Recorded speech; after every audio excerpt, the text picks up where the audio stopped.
कामयाब Indian academy में आपका सभी का स्वागत है। मैं शुभम शर्मा कोशिका की बात कर रहा था, आज उसे आगे लेके चलते हैं। ओके, तो हमने कोशिका की बात की थी। कोशिका में हमने पढ़ा था कि केंद्रक होता है, केंद्रक के अंदर डीएनए और आरएनए पाया जाता है। अब हम उसकी बात करेंगे। देखो, एक कोशिका है, इस कोशिका की बात कर ली। इस कोशिका के अंदर क्या पाया जाता है? एक केंद्रक। अब मैंने आपको बताया था, ये चीज़ें मैं बोलते ही आपके दिमाग में आ जाना चाहिए कि इसकी खोज किसने की थी, ये क्या कार्य था, क्या नहीं था। जैसे कि ये कोशिका है, इसके अंदर यहाँ माइट्रोकॉन्ड्रिया भी पाया जाता है। पादप कोशिका हुई तो क्लोरोप्लास्ट भी पाया जाता है। जंतु कोशिका में, पादप कोशिका में सेम जैसे माइट्रोकॉन्ड्रिया पाए गए, हरित लवक पाए गए, गोल्जिकाएं, ये सब कोशिकांग इस कोशिका ध्रुव में उपस्थित होते हैं। पहली चीज, इसे क्या कहते हैं? कोशिका भित्ति। कोशिका भित्ति। कोशिका भित्ति की खोज किसने की थी? सी नागेली ने। अब देखते हैं इसे क्या कहते हैं। इसमें जो द्रव भरा रहता है उसे क्या कहते हैं? कोशिका द्रव्य। कोशिका द्रव्य। कोशिका द्रव्य की खोज किसने की थी? पुरकेंजे ने। अब इस कोशिका द्रव्य और इसके अंदर जो पाया जाता है वो क्या पाया जाता है? केंद्रक। अब केंद्रक, केंद्रक की बात करेंगे। केंद्रक में क्या होता है? ऐसी कुछ संरचनाएं, डीएनए और आरएनए पाया जाता है, यानी डीएनए पाया जाता है, गुणसूत्र पाया जाता है। ये क्या होता है? गुणसूत्र। अब वैज्ञानिक है, वैज्ञानिकों ने इनको देखा और जो ये कोशिका का पूरा मटेरियल की बात करें, पूरी कोशिका की खोज की। उन्होंने हर कोशिका अंगों के बारे में एक एक जानकारी दी। फिर लास्ट में जो गुणसूत्र है उसको कोशिका से बाहर निकाला। तो कोशिका से बाहर निकाला तब कैसी संरचनाएं दिखी? ऐसी। अब इसको छोड़ो, अब ये निकाल लिया अपन ने बाहर, ये है गुणसूत्र, क्रोमोसोम। अब बात करते हैं इसकी कि आखिर गुणसूत्र कैसा होता है, ये इसमें किस तरीके से वृद्धि करता है, और फिर इसमें आरएनए को कैसे खुद से अलग करके आगे प्रोटीन का निर्माण करता है, कैसे इसमें राइबोसोम पाए जाते हैं जो प्रोटीन संश्लेषण का कार्य करते हैं और प्रोटीन का निर्माण करते हैं, तो उनकी बात करेंगे। अब देखो, जैसे कि मैं संरचना बना देता हूँ।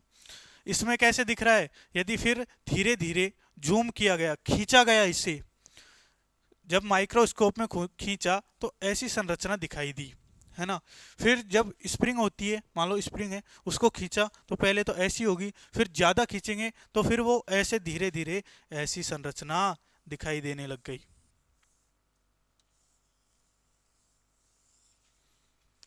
समझ में आया कि लास्ट में जाके अपन कोशिका से गुणसूत्र निकाला, गुणसूत्र की जब इसके जूम करके देखा गया माइक्रोस्कोप के माध्यम से, फिर ऐसा दिखा, फिर इसे और खोला गया तो ऐसी संरचना हमको निकल के डीएनए की आई। अब इस संरचना की हम बात करेंगे कि इसमें आखिर ऐसा क्या होता है कि ये आरएनए का निर्माण कर लेता है और आगे जाके प्रोटीन संश्लेषण का कार्य करता है। कैसे इसमें राइबोसोम पाए जाते हैं जो प्रोटीन संश्लेषण का कार्य करते हैं।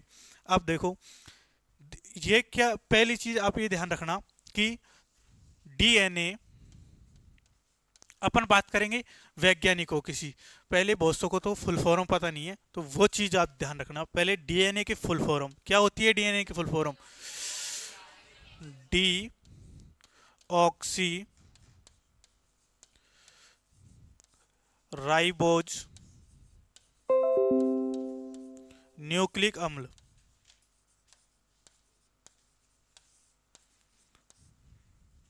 बेटा ये बेसिक है, शुरू से अंदर से, मतलब कुआं खोद के ही आपको निकाल के पढ़ा रहा हूँ, फिर ऊपर तक लेके आ रहा हूँ। तो ये तो बिल्कुल बेसिक है, ये तो सबको पता ही होना चाहिए आपको कि डीएनए के फुल फॉर्म डीऑक्सीराइबोज न्यूक्लिक अम्ल होती है। आरएनए की फुल फॉर्म राइबोज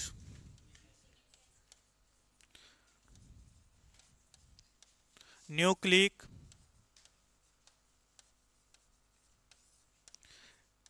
अम्ल या एसिड, राइबोज न्यूक्लिक अम्ल। ये फुल फॉर्म यदि आपको याद भी नहीं होती है तो ऊपर की जो पेज की लाइनिंग होती है ना, लाइन आती है, बॉर्डर आती है ऊपर की, वहां पे ये दो फुल फॉर्म लिख दिया करो जो आपको ध्यान में आते इन पे दिमाग जाए। ठीक है, अब बात करते हैं आरएनए की। आरएनए में क्या पाया जाता है? आरएनए, मैंने कल बताया था, आपको थोड़ी सी नॉलेज दी थी कि आरएनए को भी तीन प्रकार के आरएनए में बांटा गया है। पहली बात कि एक होता है एम आर एन ए, दूसरा होता है टी आर एन ए, और लास्ट में क्या होता है? आर एन ए, यानी राइबोज आरएनए। इनकी full form messenger ribose nucleic अम्ल, ट्रांसफर राइबोज न्यूक्लिक अम्ल, राइबोज न्यूक्लिक अम्ल, ये इनकी फुल फॉर्म होती है। पहली चीज मैंने आपको थोड़ा सा बताया था, आज फिर रिवाइज कर देता हूँ।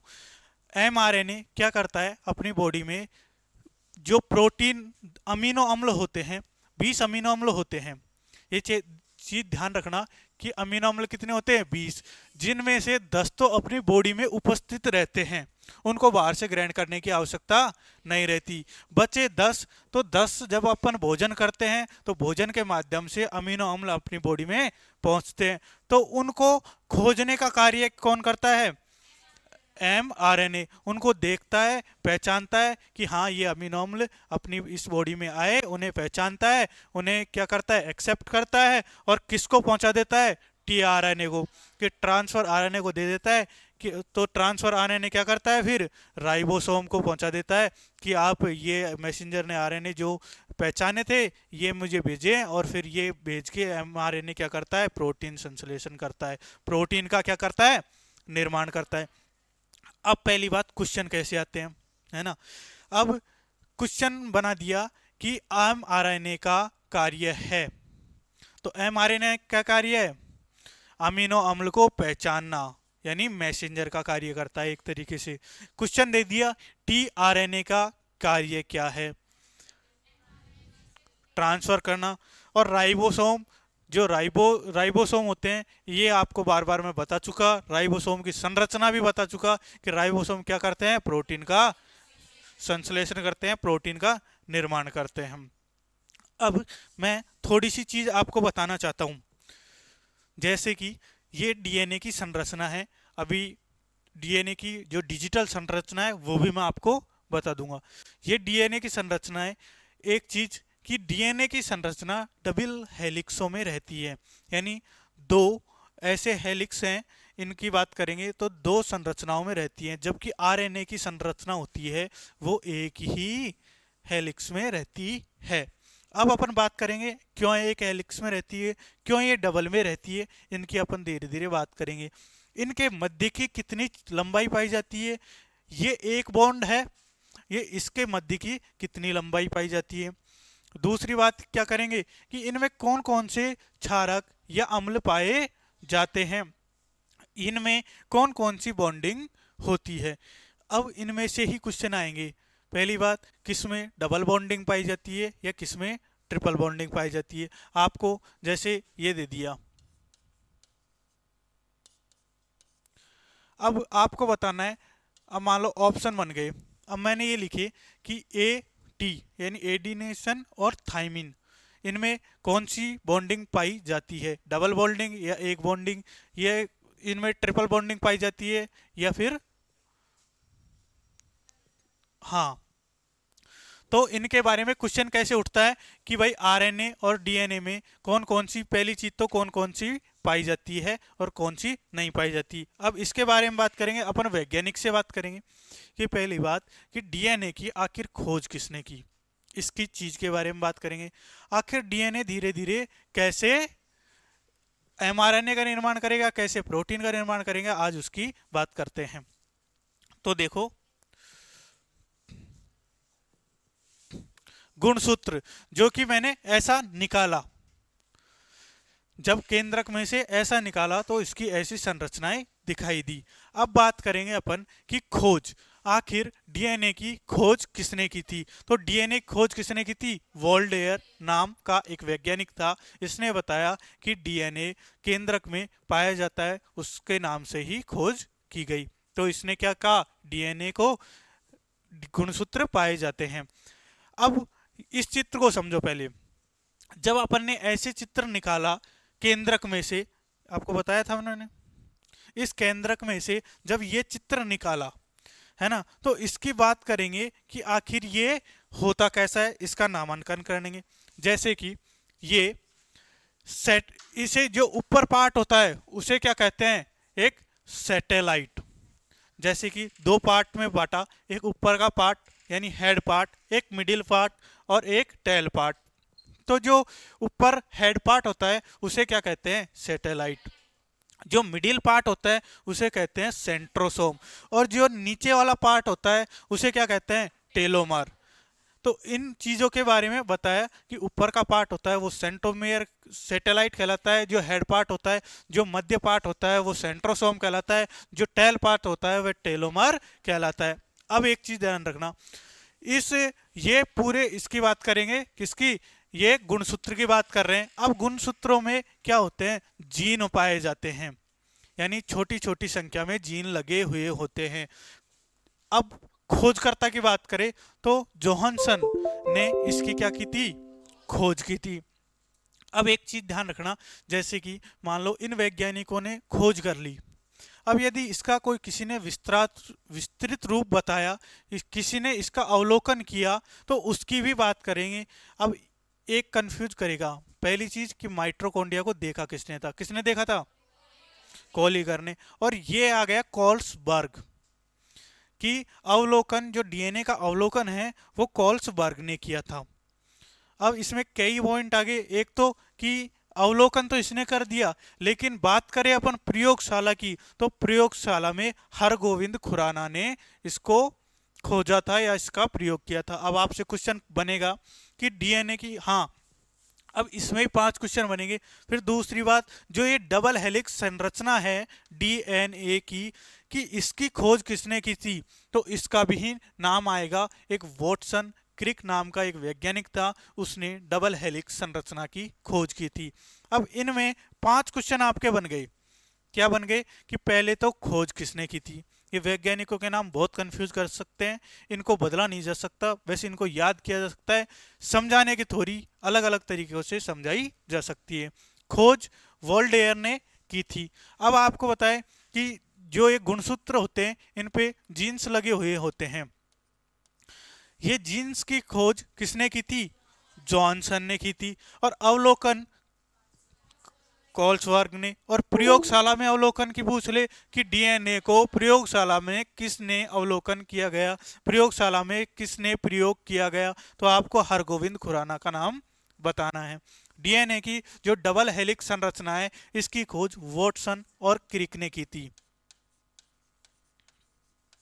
वे क्रिक।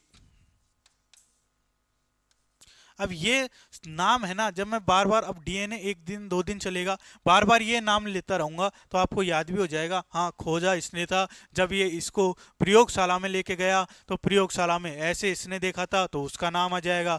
अवलोकन, ये जब इसकी बात हो रही थी तो इसका अवलोकन किया जा रहा था कि हाँ भाई ये ऐसा होता है, नहीं ये ऐसा पाया जाता है, तो वो किसने किया था? कार्लसबर्ग ने, तो उसकी बात कर लेंगे। प्रयोगशाला में हरगोविंद खुराना की बात कर लेंगे। फिर जब इन्होंने पूरी बात कर ली कि हाँ ये प्रयोगशाला में ऐसा डीएनए पाया जाता है, फिर जो अंदर की बात की तो वॉटसन क्रिक आए, इन्होंने कहा नहीं भाई डीएनए की तो डबल हेलिक्स संरचना पाई जाती है, दो संरचनाएं एक कुंडली जैसी संरचनाओं में लिपटी हुई रहती है। इसने इसके बारे में देखा, जब जाके इसको किसके नाम से जाना जाता है?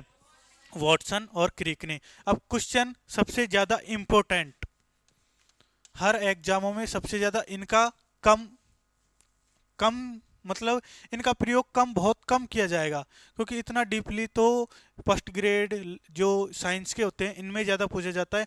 बाकी जनरल में, रीट में, इनमें सब में क्या आता है कि डीएनए की डबल हेलिक्स संरचना किस वैज्ञानिक ने दी थी, तो वॉटसन क्रिक का नाम ये आता है। अब अपन ने समझा कि हेड पार्ट क्या होता है, सेटेलाइट, जबकि टेल पार्ट क्या होता है, टेलोमर, और जो मिडिल पार्ट होता है ना वो सेंट्रोसोम कहते हैं। अब इस पूरे को, जो ये मिडिल, जो इनके अंदर भी ये तंतु जैसी संरचनाएं पाई जाती हैं, एक धागे जैसी संरचनाएं पाई जाती हैं, इन्हें क्या कहते हैं, एर्म। अब इसकी पूरी की बात कर रहे हैं, देखो ये पूरी की बात कर रहे हैं, अब इसे क्या कहते हैं,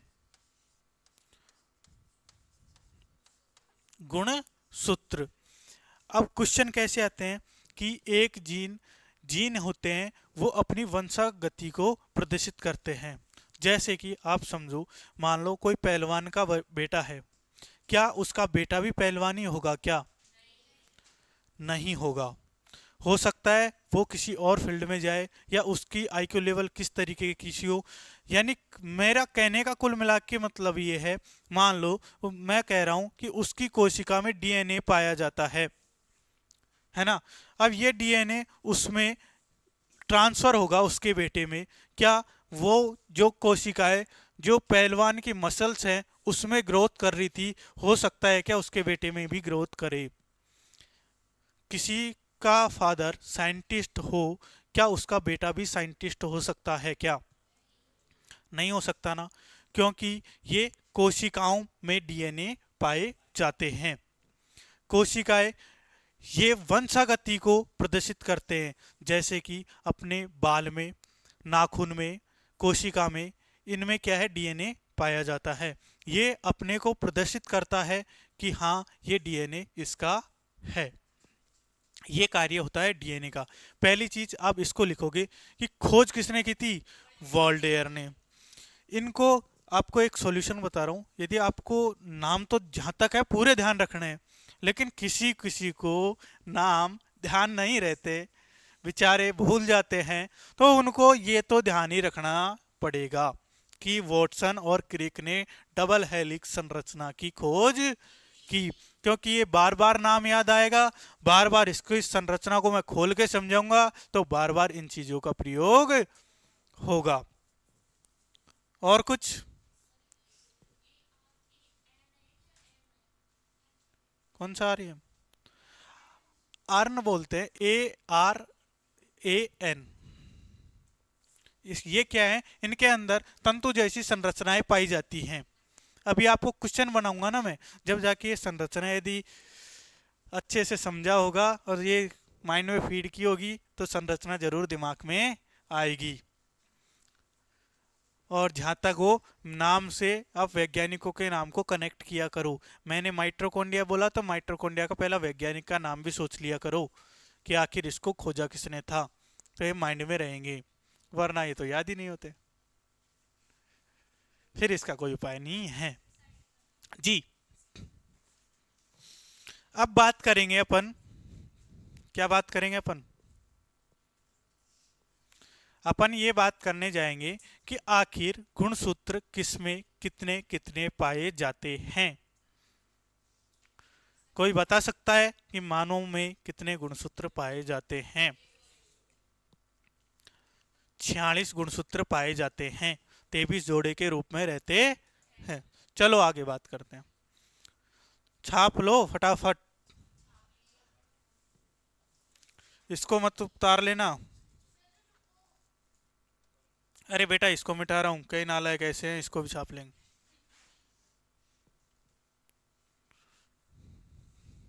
टिप्पू तोते होते हैं वो, जैसा लिखा वैसा कॉपी में छाप लिया, बाकी रख दिया, फिर बाद में देखते हैं क्या होता है।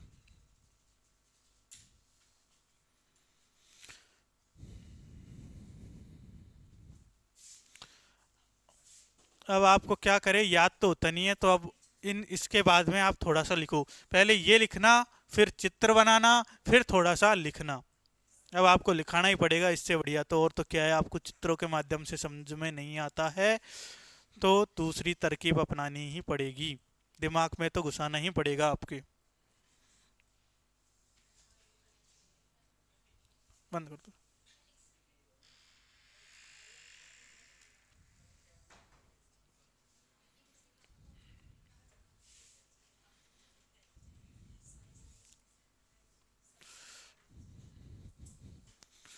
अब बेटा ऐसे लिखाना ही पड़ेगा मुझे, तुम तो।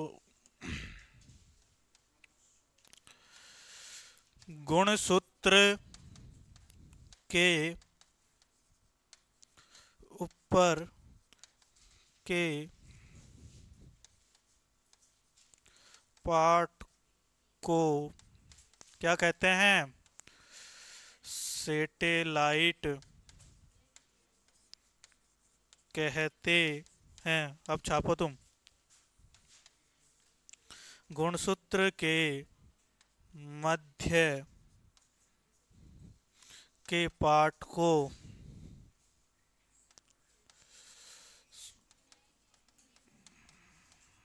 सेंट्रोसोम कहते हैं। गुणसूत्र के निचले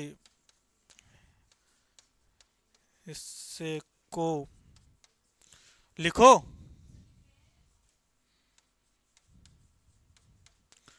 टेलोमर कहते हैं।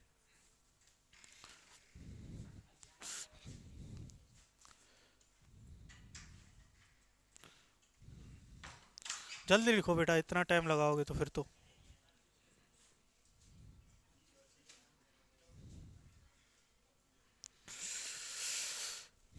दूसरी चीज,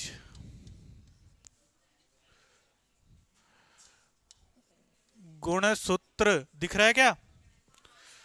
गुणसूत्र में डीएनए पाया जाता है। और डीएनए में क्या होता है? डीएनए में जीन पाए जाते हैं। बेटा अब चित्रों के माध्यम से नहीं समझा रहा, एक एक लाइन लिखा रहा हूं। यदि अभी भी लाइन में से क्वेश्चन नहीं उठा तो ध्यान रखना।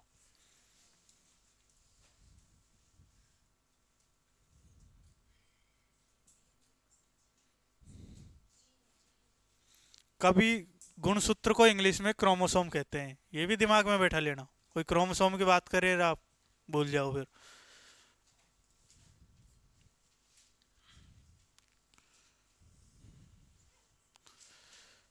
हो गया।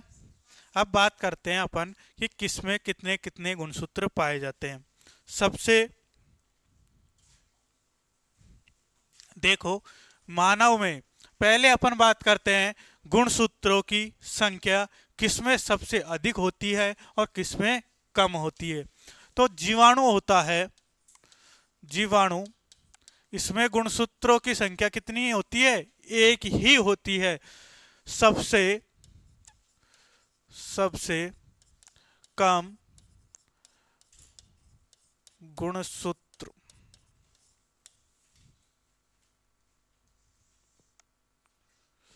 लिखो। अरे ये तो मैंने लिख रखा है आपको जल्दी के लिए। नहीं लिखा क्या ये? अरे लिखा था यार, वो गया दी के साहब। अरे ये रे, देखो सबसे कम क्या होती है इसमें? गुणसूत्रों की संख्या होती है। सब में होगी, सब में बताएंगे आपको। सब में होती है बेटा गुणसूत्र। सबसे कम होती है इसमें, क्या होती है? गुणसूत्रों की संख्या क्या होती है? कम। और सबसे अधिक बात करें तो टेरिडोफाइटा, सब सर्वाधिक गुणसूत्रों की संख्या होती है। अब देख लो कितने गुणसूत्र पाए जाते हैं। मच्छर में 6 गुणसूत्र होते हैं बेटा। मानव में कितने? 46 गुणसूत्र। और लिखा रहेगा। नींबू होते हैं, नींबू दो प्रकार के होते हैं बेटा। एक तो छोटा नींबू होता है, एक बड़ा नींबू होता है, बिजोरा नींबू बोलते हैं। तो छोटे नींबू में 18, बड़े नींबू में कितने? बड़े नींबू लिख लो बेटा, ये आ जाते हैं कभी कभी क्वेश्चन, इसलिए मैं लिखवा रहा हूँ, आपको एडवांस ज्ञान दे रहा हूँ। मेंढक में 26 गुणसूत्र पाए जाते हैं, चूहे में 40 पाए जाते हैं, 46 नहीं है 40। और खरगोश में 44 गुणसूत्र पाए जाते हैं।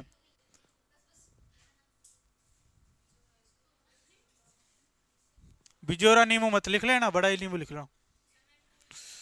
लिख लो आपकी ऐसी जैसी इच्छा। बस ये जरूर ध्यान रखना, सबसे कम जीवाणु में पाए जाते हैं, सब सर्वाधिक टेरिडोफाइटा में पाए जाते हैं। कितने होते हैं? एक तो जीवाणु में होता है, जबकि 1600 सर्वाधिक टेरिडोफाइटा में होते हैं। बाकी आपकी जनरल नॉलेज के लिए है। क्या? टेरिडोफाइटा एक समूह वर्ग का नाम होता है, जैसे कि जिम्नोस्पर्म, एंजियोस्पर्म। कभी पढ़े? तो बेटा ये मत पढ़ना, नहीं तो फिर मेरे 20 दिन गोड़ दोगे। बस इतना जरूर ध्यान रखना, टेरिडोफाइटा में 1600 पाए जाते हैं। सर्वाधिक गुणसूत्र टेरिडोफाइटा में होते हैं। मेंढक में 26 होते हैं, चूहे में 40 होते हैं, खरगोश में 44 होते हैं।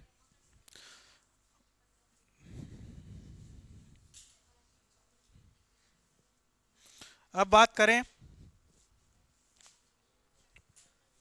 इस गुणसूत्र की बात करते हैं, तो गुणसूत्र किससे मिलकर बना हुआ होता है? इसमें फास्फोरस के तत्व पाए जाते हैं। ये न्यूक्लियोटाइडों से बनकर मिलकर बना हुआ होता है। अब इसकी बात करेंगे अपन धीरे धीरे। ये 2 लाइन लिख लो। न्यूक्लियो डीएनए, आपको तो लिखाना ही पड़ेगा, मैं क्या करूं। और अब किसी ने कह दिया ना मुझे याद नहीं होते, खैर नहीं है उसकी। डीएनए न्यूक्लियोटाइडों के बने हुए होते हैं, ये लाइन लिख लो। डीएनए बहुलक होते हैं। बेटा बच्चों की तरह लिखा रहा हूं, अब याद नहीं हुए तो फिर ध्यान रखना। डीएनए में फास्फोरस तत्व पाए जाते हैं। कुछ, हाँ क्या हुआ? ये बेटा आगे तक बता रहा हूं आपको, नहीं तो बस जीवाणु में सबसे कम, टेरिडोफाइटा में सर्वाधिक, तो इनकी भी नॉलेज ले लो। लिख लिया? तुम तो मेरे से फास्ट हो, फिर भी नहीं लिख पाए तो क्या कर सकते हैं तुम्हारा। लो चलो लिखो। बेटा ये है न्यूक्ली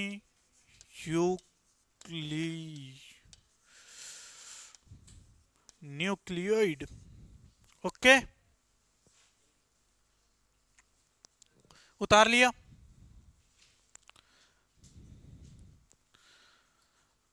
अब बात करते हैं अपन कल। कल अपन डीएनए की पूरी संरचना के बारे में पढ़ेंगे, फिर डीएनए से कोशिका विभाजन की तरफ अपन प्रस्थान करेंगे और कोशिका विभाजन का संपूर्ण चैप्टर पढ़ेंगे। कोशिका विभाजन के बाद कोशिका फिनिश, फिर आपका टेस्ट लिया जाएगा एक, और पीडीएफ के माध्यम से यहाँ चलाया जाएगा। Thank you.